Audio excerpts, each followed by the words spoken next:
Добар ден и од мене. Секогаш е задоволство кога се разговара со луѓето кои што се дел од реалниот сектор, бизнисот.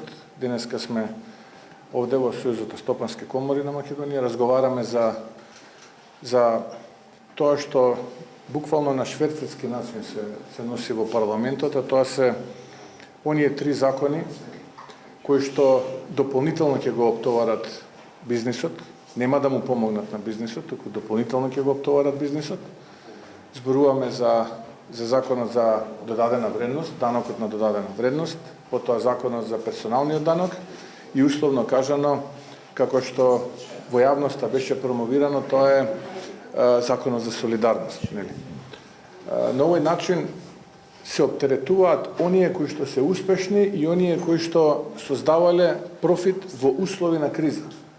На овој начин не се намалува сивата економија, односно не се казнуваат оние кои што не ги почитуваат своите обврски кон државата, не ги плаќаат своите даноци кон државата, туку ги сокриваат и се дел од една неформална сива економија. Туку се казнуваат оние кои што своето работење редовно си го пријавуваат, се успешни и во услови на криза успеале да создадат профит и тој профит ние денеска го оданочуваме под името Закон за данок за солидарност. Закон за данок за солидарност, пардон.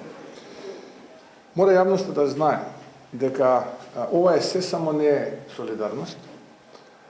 Иако обидот на владата да пристапи кон граѓаните со тоа што ќе ги оданочи овие кои што заработиле и потоа тие пари ќе завршат кај оние кои што им недостасуваат, не е точно.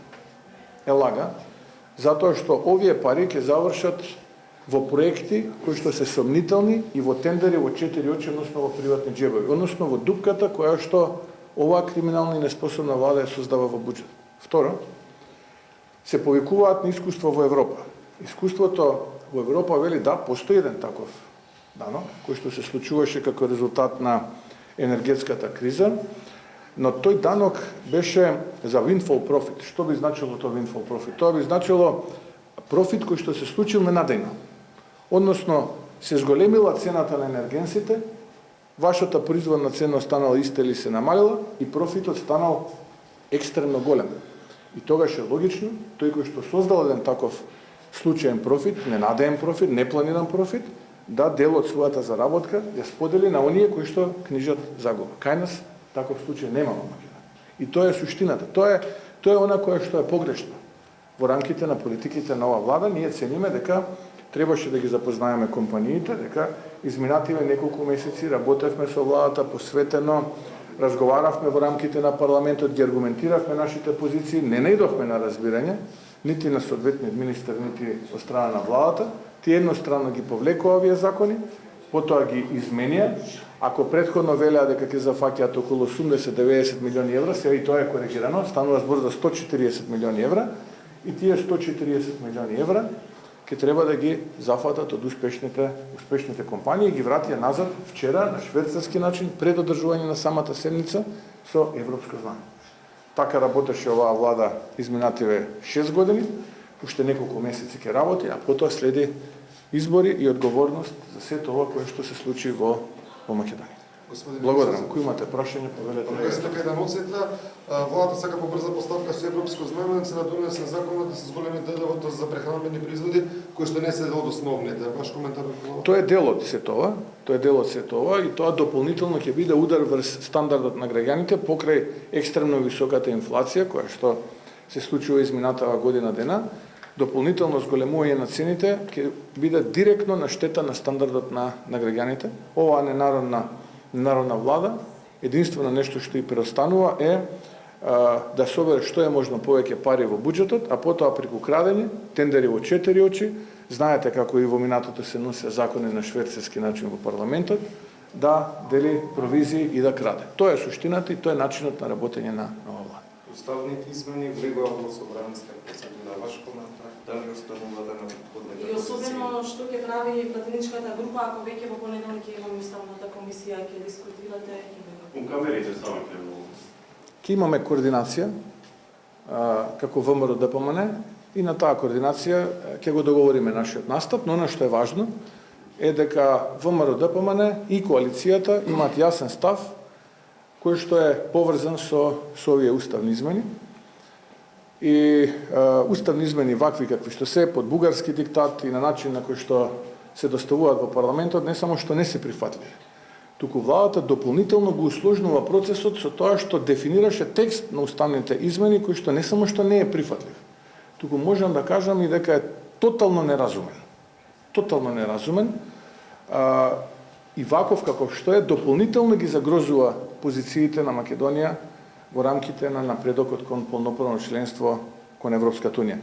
И баш би сакал сега да го слушнам оправдувањето од владата, во кој дел од заклучоците на Советот на Европа, во кој дел на преговарачката рамка и во кој дел на протоколот овој текст на овие уставни измени е содржан. Ковачевски, вели идентитетот е загарантиран со овие уставни измени, нема зошто некој да биде против. Ве молам, за не треба да го коментираме што вели Ковачевски. Ве молам.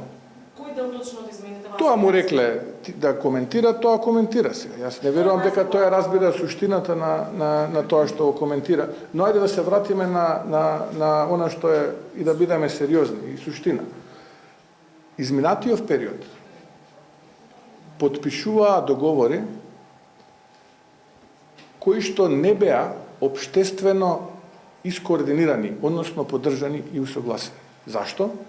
Затоа што мислеа на тој начин, коленичејки пред меѓународната седница, дека ќе останат ден-два повеќе на власт. Сега дојде проблемот. Сега не може да испорачаат. Зашто? Затоа што немаат кредибилитет како влада, народот не им верува, а главната политичка партија, најголемата ВМРО-ДПМН, беше комплетно исфрлено од овој процес. И сега што направија? Потпишаа нешто кое што немаше нити општествен, нити политички консензус, и сега тоа нешто не може да го испорачаат и создаваат дополнителен проблем во евроинтегративниот процес на Македонија. ВМРО-ДПМН, вака како што е овој процес предвиден од страна на Ковачевски и вистинскиот во владата, тој Демократската унија за интеграција, нема да го поддржи. А како ќе се однесуваме на самата седница на комисијата, потоа и на седницата во рамките на парламентот, ќе утврдиме дополнителна координација со пратеничката група на коалицијата предводена од ВМРО-ДПМН. Повторно е актуелен рудникот Ивовица, власта ја префрлаа топката на опозицијата. Велат дека во време на ВМРО-ДПМН не се дадени тие одобрени. Па јавноста беше сведок дека одобрението го има дадено и концесијата потпишана владата на Бучковски уште во 2006 година, но на што е уште повеќе лицемерно и со двојни стандарди е фактот што вчера има седница на владата. Слушнавте некој дека од овие излажаниве бил гласен на седницата за да се раскине договорот за да не бидат излажани? Јас не слушнав, нели? Имаше неколкумина членови на владата кои што рекоа дека се излажани од страна на министерот Крешник Бектеши. Вчера имаше седница на владата, ако јас се чувствувам излажан, изманипулиран, логично е на самата седница да излезам и да кажам тој мене ме излажа, ме изманипулира и јас поддржав нешто што во суштина не сакам да поддржам, ве молам, сакам таа точка да се врати назад или пак да дополнам со друга точка и да ја поништам концесијата. Јас такво нешто од страна на владата не слушнав, нити пак од овие излажаните, а не слушнав затоа што има многу лицемерие, има многу двојни стандарди, има многу лаги, многу криминал и многу корупција.